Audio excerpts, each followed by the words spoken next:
నమస్తే తెలుగువారి మనస్సాక్షి సాక్షి టీవీకి స్వాగతం. నా పేరు స్వప్న. జైలు జీవితం అంటే వింటేనే చాలా కష్టం. అది ఒక్కప్పటి మాట. నిజానికి చరిత్ర చూస్తే జైలు జీవితం అంటే ప్రత్యక్ష భూలోక నరకం అని కూడా చెప్పచ్చు. అది కూడా ఒక్కప్పటి మాట. ఇప్పుడు పరిస్థితులు మారుతున్నాయి. మనం ప్రస్తుతం చర్లపల్లి ఓపెన్ ఎయిర్ జైల్లో ఉన్నాం. ఇక్కడ 100 మంది ఖైదీలు ఉన్నారు. వీరంతా మనలాగా మామూలు మనుషులే. అయితే క్షణికావేశంలో ఏదో ఒక ఉద్వేగానికి లోనై చేయరాని నేరం చేసినందుకు జీవితాంతం ఇక్కడ సమాజం నుండి, కుటుంబాల నుండి, పరిస్థితుల నుండి, మామూలు జీవితం నుండి దూరమై ఏం చేయాలో దిక్కుతోచిన స్థితికి ఇక్కడ చేరుకున్నారు. నిజానికి ఇటువంటి పరిస్థితిలో ఉన్నవారు ఇంకా జీవితం ఇంతేనా అని కృంగిపోవచ్చు. కానీ ఇక్కడ మాత్రం జీవితం వీరందరికీ రెండో అవకాశం ఇచ్చింది.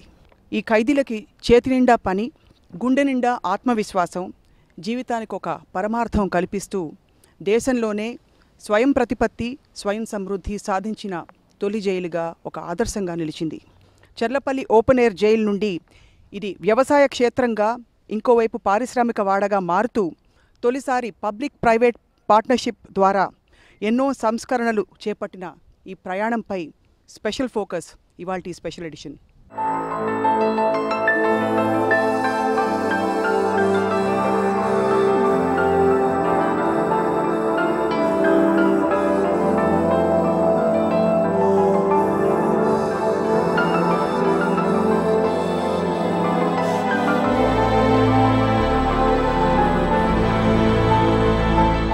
చర్లపల్లి ఓపెన్ ఎయిర్ జైలు వాస్తవ్యులతో మాట్లాడుతున్నాం మనం.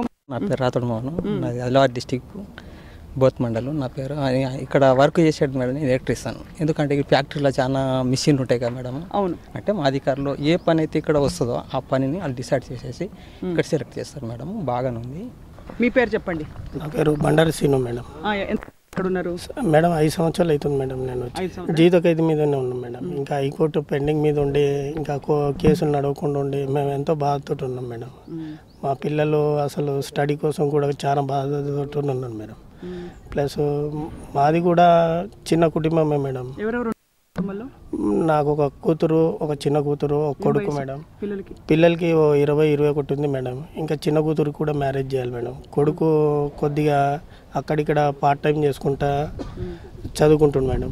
ఇక్కడ ఏమేమి పనులు నేర్చుకున్నారు మీరు మేడం? ఇక్కడ మా గవర్నమెంట్ ఒకటి, ఇక్కడ ఇండస్ట్రీ ఒకటి మేడం. అక్కడ మేము డ్రిల్లింగ్ కానీ, వెల్డింగ్ కానీ, మోల్డింగ్ కానీ, చైర్స్ ఎట్లా తయారు చేయాలి, అల్మారీ ఎట్లా తయారు చేయాలి, సోఫా సెట్ ఎట్లా డ్రిల్ చేసి ఎట్లా తయారు చేయాలి, అవన్నీ మాకు ట్రైనింగ్ ఇచ్చి దాదాపు మాకు అక్కడ పెట్టి డ్యూటీ పెట్టి చేపిస్తున్నాం.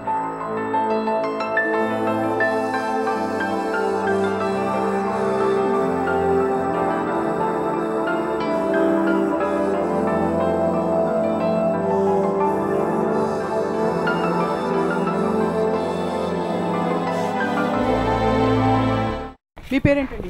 నా పేరు తిమ్మప్ప మేడం. తిమ్మప్ప. ఎక్కడి నుంచి వచ్చారు? నేను Madhapur hitech city madam. Hitech city.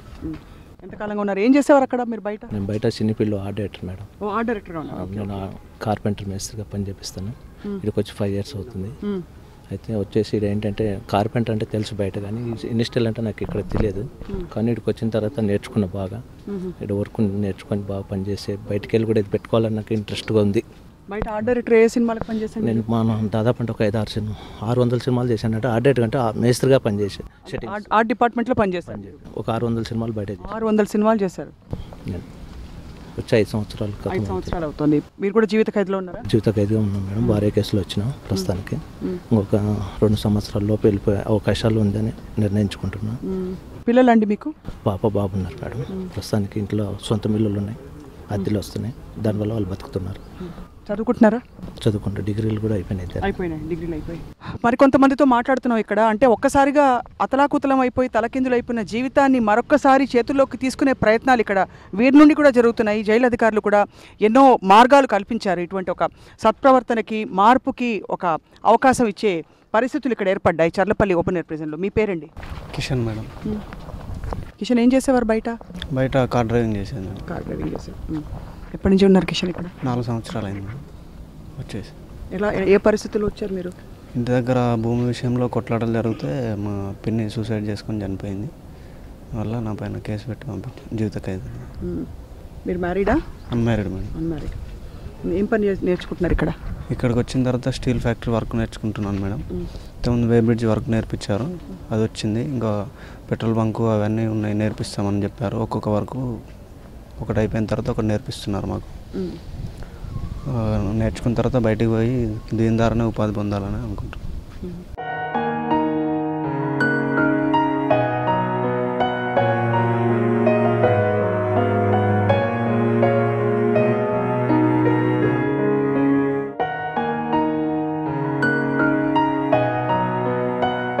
ఎక్కడి నుంచి వచ్చారు మీరు?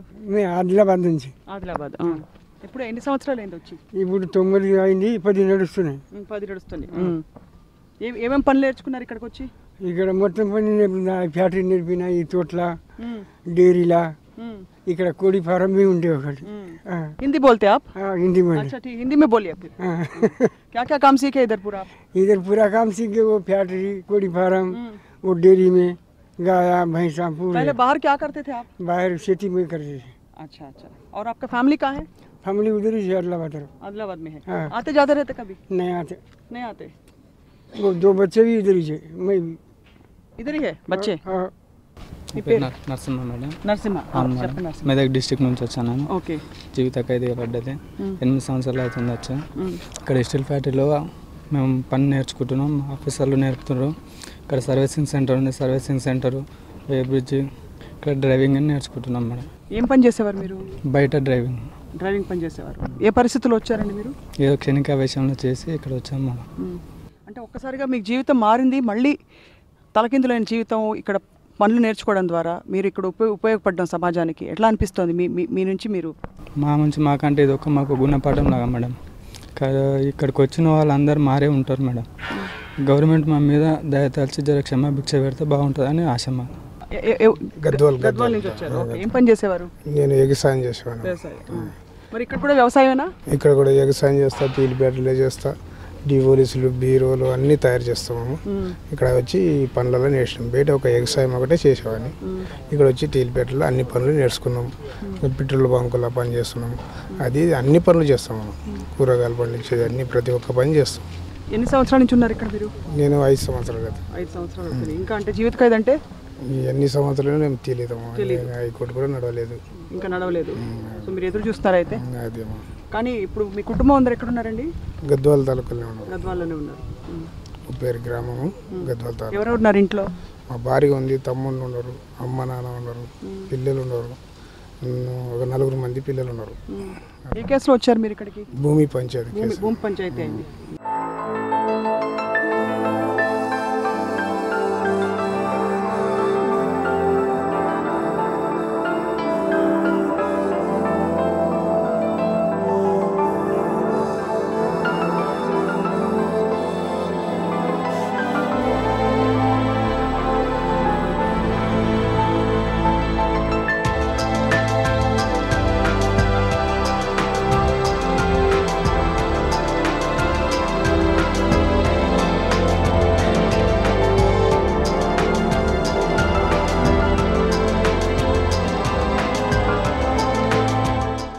మీరు ఇప్పుడు ఇక్కడ ఒక విషయం చెప్పండి. మీరు ధైర్యంగా ముందుకు వచ్చి ఈరోజు కెమెరా ముందు మాట్లాడుతున్నారు, మీ విషయాలన్నీ చెప్తున్నారు కదా. మీరు ఏం నేర్చుకున్నారండి జీవితం నుంచి? అంటే బికాస్ చాలా క్షణికావేశంలో చాలా జరుగుతూ ఉంటాయి, కానీ ఇలాంటి ఒక పరిస్థితికి వచ్చి కూడా మళ్ళీ జీవితాన్ని చక్కదిద్దుకుని ఇక్కడ స్వయం ప్రతిపద అంటే ఇక్కడ నిజంగా జైలు నడవడానికి కావాల్సిన ఖర్చులకు మీరందరూ కలిసి తోడ్పడుతున్నారు ఈరోజు. మేడము ఇక్కడ ఏందనంటే నేను బయట కూడా ఎలక్ట్రీషియన్ పని చేసేవాడిని, ఇక్కడ కూడా చేస్తున్నాను. కాకపోతే ఇన్ని రోజుల తరబడి మేడం జియో గురించి ఇదంతా మనకి ఎందుకంటే ఇక్కడ అంతా తెలిసిన వాళ్ళు ఇక్కడ రాజకీయ వాళ్ళు కూడా లేరు మేడం. అమాయకులంగా అంటే కొంత తెలిసో తెలియక ఉన్న వ్యక్తులు ఉన్నాం మేడం. మా గురించి మరి అభిక్ష పెట్టేసి మా బయట మనకు మన గౌరవనీయులు మా మీద కలిగి మళ్ళీ సమీక్ష గిట్ట మాకు అవకాశం ఇస్తే మేము బయటికి పోతాం. ఖచ్చితంగా అది అంటే పెద్దలు అది మీ సత్ప్రవర్తన రూల్స్ని బట్టి రాజ్యాంగం చట్టం ప్రకారం ఎలా ఉందో అలాగే చేయగలుగుతారు. కానీ ఇప్పుడు మీ చేతుల్లో ఉన్నది అవకాశం మాత్రమే కదా.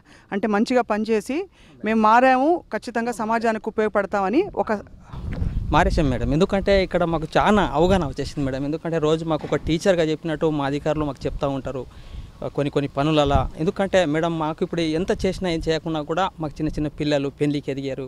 ఇప్పుడు వాళ్ళ పరిస్థితి ఏందనేది అప్పుడప్పుడు మాకు బాధగా చేస్తూ ఉంటుంది మేడం. ఎందుకనంటే ఇప్పుడు వాళ్ళకి వెనకాల ఎవరు లేరు, చేసేవాళ్ళు లేరు. చేసేవాళ్ళమే మేము లోపలికి వచ్చేసరికి అంటే వాళ్ళు పెళ్లికి వచ్చేస్తున్నారు మేడం, ఎదిగి వాళ్ళు ఉన్నారు. ఇప్పుడు 18-19 సంవత్సరాలు ఉన్నారు ఇప్పుడు ఆడి పాపలు ఇద్దరు. మీ దగ్గరకు వచ్చి ఏం చెప్పుకుంటారు పక్క వాళ్ళు? మేము ఇంటి దగ్గర బాధలు ఉంటాయి, కష్ట సుఖాలు ఉంటాయి, అన్నీ మాట్లాడుకుంటాం మేడం. ఇట్లుంటే ఇది కాకు మనకు ఎవరు ఉన్నా లేకున్నా మా ఆఫీసర్లు మాకు ఇంటి దగ్గర ఈ ప్రాబ్లం వచ్చింది అని అంటే సకాలంలో ఇంటి సంబంధిత అధికారులతో మాట్లాడడం కానీ, ఏమైనా లోన్స్ ఇప్పించడం కానీ, అవన్నీ ఏ హెల్ప్ కావాలన్నా కానీ వాళ్ళు ఏ టైంలో కానీ అడిగినా కాదన్నారు. ఎప్పుడు మాకు ఏ ధైర్యం చెప్తుంటారు. మాకు కౌన్సిలింగ్ క్లాసుల కోసం ఇప్పుడు గాంధీ ఫౌండేషన్ నుంచి వాళ్ళని కూడా పిలిపించి మాకు చెప్తున్నారు, అహింసా మార్గంలో ఉండాలి, హింసా మార్గంలో ఉండొద్దు అనేసి. మేమందరం ఇక్కడ క్షణికావశంలో చేసి కొందరు చేసి చేయక అందరు వచ్చి చాలా బాధలు పడుతుంటాం మేడం. ఇక్కడ మేము ఎట్లా అంటే అందరు నిరుపేద కుటుంబం నుంచి పూట గడవక ఎట్లా అంటే ఒకరోజు తిని ఇంకొక రోజు ఉపవాసం ఉండి వాళ్ళు తినడానికి తిండి లేని పరిస్థితులలో ఉన్నారు మేడం. ఇక్కడ మేమందరం ఎట్లా అంటే ఆ బాధలు అవన్నీ ఏంటంటే మాది మేమే చెప్పుకోవడానికి కూడా మాకు మాటలు రాని సందర్భాలు ఉంటాయి మేడం. మాకు అలాంటి పరిస్థితులలో మాకు అధికారులు చాలా ధైర్యాన్ని ఇచ్చి మాకు అన్ని ఇక్కడ పనులు నేర్పిస్తున్నారు.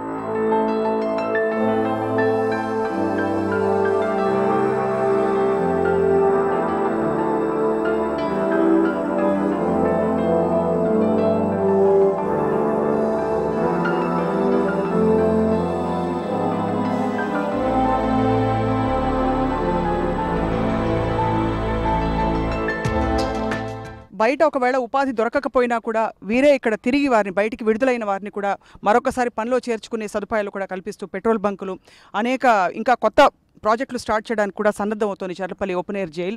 మరికొంతమందితో మాట్లాడబోతున్నాం. ఇక్కడ ఏం పని చేస్తారు? వ్యవసాయం చేసాం మేడం ఇంతవరకు. ఇక్కడ వ్యవసాయం ఏమేమి పండించారు?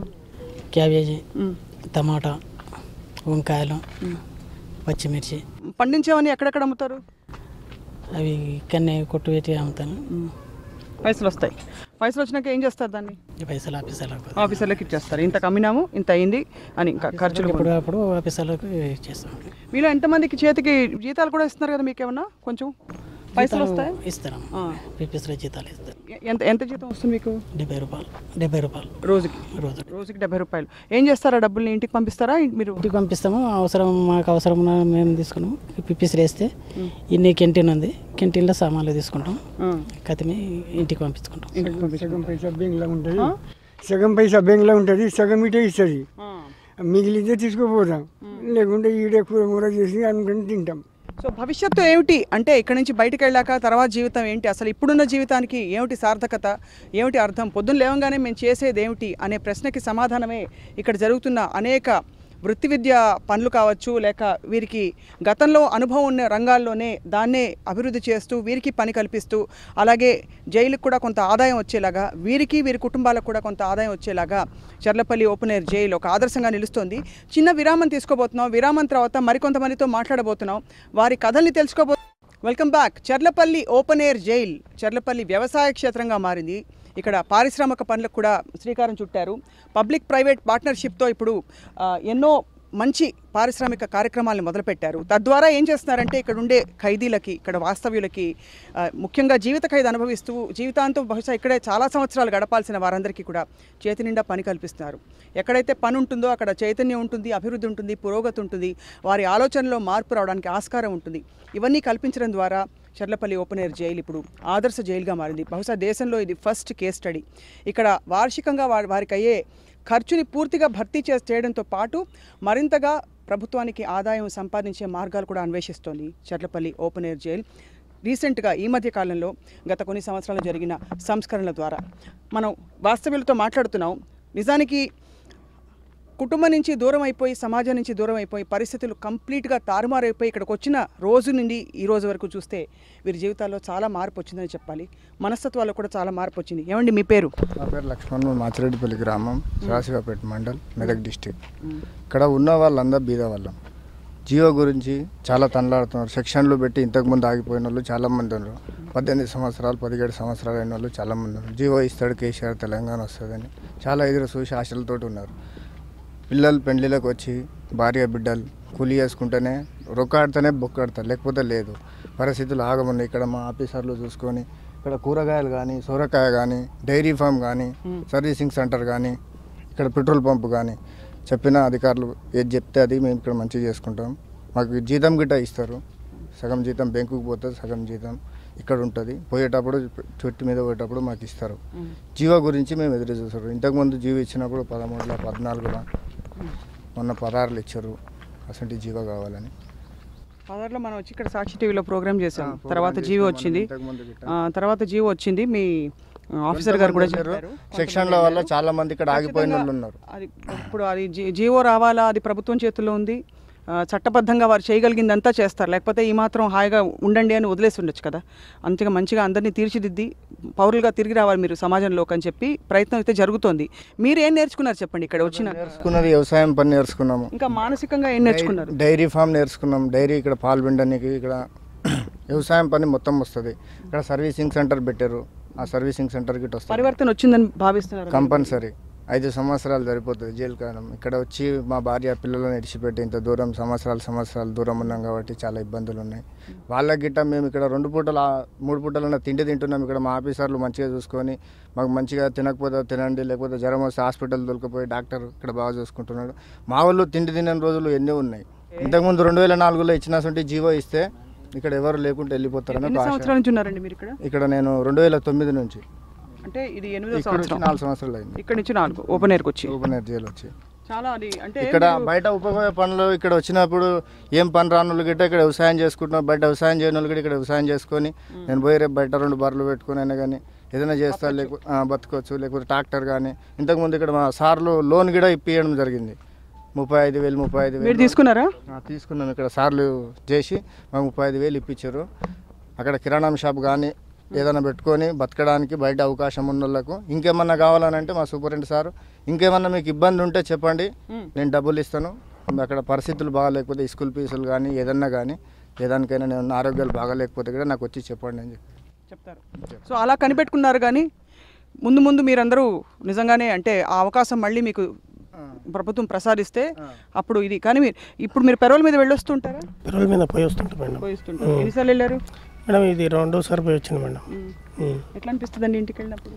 ఇంటికి పోయినప్పుడు కొద్దిగా బాధనే అనిపిస్తుంది మేడం. మళ్ళీ తిరిగి వచ్చే లోపల పిల్లలు ఏడిసి నేను బాధపడి వాళ్ళందరినీ ఇక బాధ పెట్టి మళ్ళీ నేను ఇక్కడికి వచ్చి ఇంకా ఇక్కడ 2-3 రోజులు జ్వరంతో ఉండి ఆ బాధ అనేది కలుగుతుంటుంది మేడం. 6 నెలలకు ఒకసారి చుట్టు మీద 4 రోజులు పోతారు. 4 రోజులు బాగానే 30 రోజులు ఉంటారు. 25 రోజుల దాకా బాగుంటారు. 25 రోజుల తర్వాత మళ్ళీ మా వాళ్ళు పోతారేమో జైలుకు అని వాళ్ళు ఏడుస్తుంటారు. అప్పుడు వచ్చే రోజు అయితే చాలా ఘోరంగా ఉంటుంది. ఇక వాళ్ళు ఏడుసుడు మీదనే ఉంటారు. మళ్ళీ ఎప్పుడు వస్తారు అంటే మళ్ళీ మేము 6 నెలల తర్వాత బయటికి వెళ్ళాలి. సంవత్సరానికి 14 రోజుల పెరోల్ ఉంటుంది. మీరు వెళ్ళారా ఇంతవరకు పెరోల్ మీద? నేను ఒకసారి 14 డేస్ పర్లో సెలవు మీద వెళ్ళొచ్చాను. జరిగిన పరిస్థితుల్లో మనం అందరం ఒక్కొక్కటి ఏదో నేర్చుకుంటాం. మీరు ఏం నేర్చుకున్నారు చెప్పండి? నేను ఇక్కడికి వచ్చి ఎవరితో తగాదాలు పెట్టుకోవద్దు, మంచిగా ఉండాలి, శాంతంగా ఉండాలి, మంచిగా వీలైతే వేరే వాళ్ళకి సహాయం చేయాలి, లేదంటే సైలెంట్గా ఉండాలి. అది నేర్చుకున్నాను. మీకు బాగా అంటే అంతా సవ్యంగా నడుస్తున్నా కూడా బాగా కష్టం అనిపించే టైం ఏదండి? అంటే మీకు భోజనం చేస్తున్నా ఎప్పుడు గుర్తొస్తుంది మీ కుటుంబం? పగులంతా పెద్దగా కుటుంబం గుర్తురారు మేడం. ఎందుకంటే సాయంత్రం 6 గంటల లాకప్ వేసిన తర్వాత కొద్ది బాధాకరంగా ఉంటుంది నాకు. ఎందుకంటే అప్పుడు భార్య పిల్లలు గుర్తుకొస్తారు. అంటే ఇంటి బయట ఉంటే బాగుంటుందా అని ఆలోచిస్తారు ఒకటి. ఇంకా ఆ టైంలో అంటే మళ్ళీ మార్నింగ్ లేగానే మళ్ళీ ఎవరి పనులు వాళ్ళకి వెళ్ళిపోతాం చేసుకుంటాం. కాబట్టి అంత పెద్దగా గుర్తుగా ఉండరు. అలా సమయం గడిచిపోతుంది ఇక్కడ. కానీ మీరు చేసినవేనా ఇవన్నీ? మీరు మంచి కార్పెంటర్ అని విన్నాం. అవును మేడం, నేను చేసిన చాలా మంచి పనులు. ఎన్ని డెస్క్లు బెంచ్లు తయారు చేస్తారు మీరు? మేడం రోజుకి ఒక మనిషి అంటే ఒక 4-5 చేయగలం. అంటే మార్నింగ్ 7 నుంచి 11 వరకు చేస్తాం. తర్వాత మరో 2 అవర్స్ మీరు తయారు చేసినప్పుడు చూసినప్పుడు ఏమనిపిస్తుంది? అంటే పండించిన పంట చేతికి వచ్చిన అదో తృప్తి కదా. అవును మేడం, అంటే నేర్చుకుంటే బాగుంటుంది, ఇంకా బయటకు వెళ్తే నేర్చుకోగలం, మనం సొంతంగా చేసుకుంటే ఇంకా బాగుంటుందా అని అనిపిస్తుంటుంది. ఒకసారి చూపిస్తారా మీరు? చూపిస్తాం. మీరేం పనులు ఏమేమి బెంచ్లు తయారు చేశారని చెప్పి.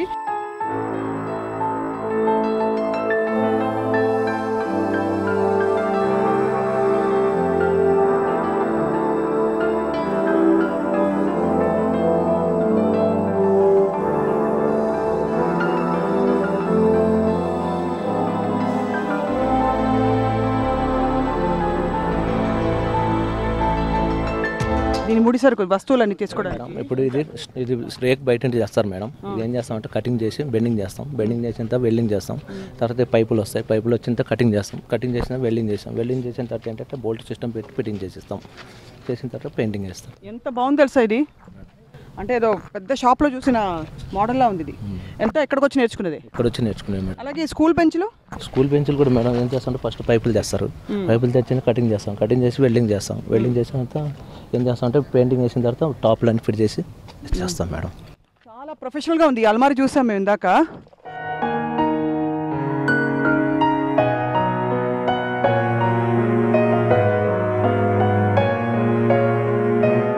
లాకర్స్ మనము ఆఫీసుల పర్పస్గా ఫ్యాక్టరీస్లో వెళ్ళే ముందు వాళ్ళ డ్రెస్సులు కొన్నిసార్లు కెమికల్ ఫ్యాక్టరీస్లో వాళ్ళకి స్పెషల్ డ్రెస్సెస్ ఉంటాయి. ఆ స్పెషల్ డ్రెస్సెస్ ఇంట్లో పెట్టుకొని సివిల్ డ్రెస్ ఇంట్లో పెట్టేసి వాళ్ళకి కావాల్సిన గ్లౌజెస్ ఇటువంటివన్నీ ఇండివిజువల్గా ఎవరు ఇవ్వాలి. కూడా చూస్తుంటాం కదా మనం, అట్లా అంటే స్పెషల్ లాకర్స్ ఇండస్ట్రీస్లో ఎక్కువ వాడుతుంటాం మనం. ఇండస్ట్రీస్లో ఎక్కువ వాడుతుంటారు ఈ లాకర్స్ అని తయారు చేస్తున్నారు. ఇంకా ఏమైనా తయారు చేస్తారు ఇక్కడ?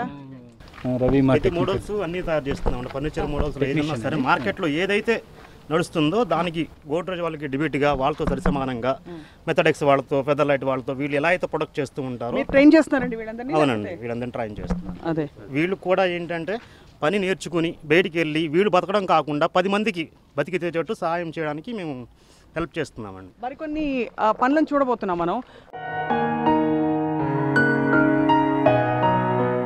డబుల్ డెక్స్ 3 సీటర్ అండి, అంటే ముగ్గురు కూర్చోవడానికి 4.5 feet అండి. ఇది అంటే ఇది ఒక మోడల్ మేడం, డిటాచబుల్. ఎక్కడికి వెళ్ళినా సరే మనం ఓపెన్ చేసుకుని వెళ్ళిపోయి అక్కడ ఫిట్టింగ్ చేసుకోవడానికి. ఇట్లా ఆర్డర్స్ ఎన్ని వందల్లో వస్తుంటాయి? ఆర్డర్స్ ఎక్కువ వస్తూ ఉంటాయండి, 100లో 1000లో వస్తూ ఉంటాయండి.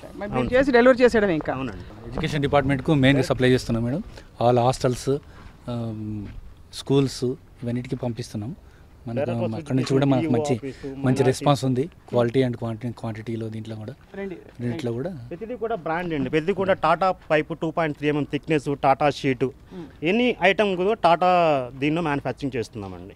కానీ ఏంటంటే మా దగ్గర ప్రొడక్ట్లు ఏంటంటే మా ఎస్పీ గారు చెప్పిన 70-80 మైక్రాన్స్, అంటే మార్కెట్లో ఇచ్చేదానికన్నా మనం బెస్ట్ ప్రొడక్ట్ ఇవ్వాలని చెప్పి మా ఎస్పీ గారు చెప్పడం. బయట వాళ్ళు కొనుక్కోవడం లేదు కదా, బయట వాళ్ళు అంటే మనం ఆర్డర్ మీద ఇస్తాం. కానీ మినిమం ఇంత ఆర్డర్ 10-15 ఉంటాయి కదా ఆర్డర్, అంటే అడ్వాన్స్ పేమెంట్ ఇస్తేనే మనం చేస్తాం. సో రామరెడ్డి గారు, మీరు చాలా కొంతకాలంగా ఇక్కడ జైలర్గా ఉన్నారు. మీ పనులు మొదలు పెట్టాక వీళ్ళ మానసిక స్థితిలో ఎలాంటి మార్పులు చూస్తారు? చాలా మార్పు వచ్చింది మేడం. కొత్త ఇప్పుడు ఇవి చూడండి, ఇవి మన చైర్స్, ఇవి అసలు 90% మనము అంటే ఈ చైర్స్ మేము తయారు చేస్తాము అనే ఒక వాళ్ళ నమ్మకం కలిగించినాం, వాళ్ళకు పని నేర్పినాం. కాబట్టి రేపు బయట వెళ్ళి వాళ్ళు సెల్ఫ్ సఫిషియెంట్గా బ్యాంకుల నుంచి లోన్స్ తీసుకొని వాళ్ళు ఒక ఇండస్ట్రీ ఓపెన్ చేసుకొని వాళ్ళు నలుగురికి ఉపాధి కల్పించే స్టేజ్కి తీసుకొచ్చామండి.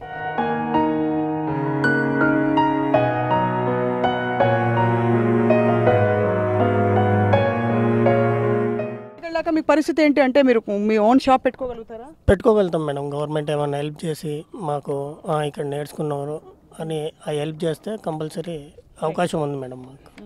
మీరు చెప్పండి, మీరు డ్రైవింగ్ పని మాత్రమే తెలుసుకుని వచ్చారు కదా ఇక్కడికి, ఇప్పుడు బయటకు వెళ్ళాక ఇంకేమేం పనులు ఏం చేసుకోవచ్చు మీరు?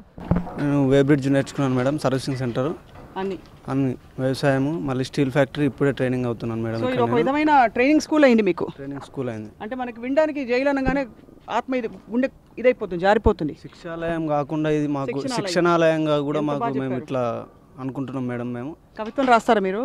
లేదు మేడం, రాయండి. చక్కగా చెప్పారు మీరు, ఎంత కరెక్ట్గా చెప్పారు. శిక్షాలయం కాదు ఇది, శిక్షణాలయం మేడం. మాకు ప్రతి పని దగ్గరుండి మా ట్రైనర్స్ కావచ్చు, మా ఆఫీసర్లు, అధికారులు అందరూ మాకు ప్రతి విషయంలో తోడ్పాటును అందిస్తూ మాకు కృంగిపోకుండా ధైర్యాన్ని ఇస్తూ మానసికంగా ధైర్యం చెప్తూ పనులు నేర్చుకుంటే మీరు బయటికి పోయిన తర్వాత ఉపాధి దొరుకుతుంది. దీంతో మీకు గవర్నమెంట్ తరఫున కూడా మీకు ఏ విధమైన సహాయ సహకారాలు కావాలన్నా కానీ అందించి మాకు ఉపాధి కల్పిస్తామని చెప్పేసి చెప్పారు మేడం. మేము దాని ప్రకారం మంచిగా వర్క్ నేర్చుకుంటున్నాం మేడం. ఇక్కడ తెలంగాణ రాష్ట్రం ఏర్పడిన తర్వాత జైళ్ల శాఖలో వినూత్నమైన మార్పులు వచ్చినాయి. దానికి కారణం మా డీజీ గారు వికే సింగ్ గారు సార్ వచ్చిన తర్వాత ఇక్కడ యాక్చువల్గా ఇది అగ్రికల్చర్ కాలనీ. ఈ అగ్రికల్చర్ కాలనీని అగ్రికల్చర్తో పాటుగా ఇండస్ట్రియల్గా డెవలప్ చేయడంతో పాటుగా ఖైదీలలో వాళ్ళకి ఓన్లీ వ్యవసాయం కాకుండా ఇటు ఇండస్ట్రీలో కూడా చేయాలనే ఉద్దేశంతో ఒక ఎస్ఎస్ఐ ఇండస్ట్రీని, స్మాల్ స్కేల్ ఇండస్ట్రీని స్థాపించేసి ఈరోజు మన యొక్క తెలంగాణ రాష్ట్రంలో అన్ని ప్రభుత్వ కార్యాలయాలకి ఇక్కడ ఉన్నటువంటి ఫర్నిచర్ సప్లై అవుతుంది. ఇక్కడ ఫుడ్ కోర్ట్ ఏర్పాటు చేయడం కానీ, వే బ్రిడ్జ్ ఏర్పాటు చేయడం కానీ, వాషింగ్ సెంటర్ కానీ ఏర్పాటు చేసి ఇక్కడ అగ్రికల్చర్ కాలనీని ఇండస్ట్రీ కాలనీగా మార్చారు. జైలు శాఖలోనే కాకుండా తెలంగాణ, ఆంధ్రప్రదేశ్ ఈ 2 రాష్ట్రాల్లోనే కాకుండా మొత్తం భారతదేశంలో మా గౌరవనీయులైనటువంటి డీజీ గారు వికే సింగ్ గారి యొక్క ఆలోచనల మేరకు స్వయం సాధికారత, స్వయం సమృద్ధి సాధించే దిశగా జైళ్లను ముందుకు నడపాలని చెప్పి ఒక ఆలోచనతో జైళ్లలో మొట్టమొదటిసారిగా పబ్లిక్ ప్రైవేట్ పార్ట్నర్షిప్లో ఇండస్ట్రీ స్టార్ట్ చేయడం జరిగింది. లాస్ట్ ఇయర్ 35 కోట్ల వరకు టర్నోవర్ సాధించడం జరిగింది. డ్యూయల్ డెస్క్లు, అల్మరాస్, బీరువాలు, ఇతర ఫర్నిచర్ ఐటమ్స్. ఇక్కడున్న పెట్రోల్ బంకులు ఇక్కడున్న ఖైదీలు పనిచేస్తున్నారు. ఇక్కడున్నటువంటి ఫర్నిచర్ యూనిట్లో ఇక్కడున్న ఖైదీలందరికీ కూడా ఉపాధి కల్పించడం జరుగుతుంది. వారి యొక్క వేజెస్ కూడా అందులో నుంచి వచ్చిన లాభాల నుంచే చెల్లించడం జరుగుతుంది. వెళ్ళిన ఎవరు కూడా, ఎస్పెషల్లీ ఓపెన్ ఎయిర్ జైలు నుంచి వెళ్ళిన ఎవరు కూడా తిరిగి ఎటువంటి వాటిలో కూడా ఇన్వాల్వ్ అవ్వట్లేదు. వారి యొక్క రిలీజ్ తర్వాత ఉన్నటువంటి జీవితం చాలా మంచిగా గడుపుతున్నారు.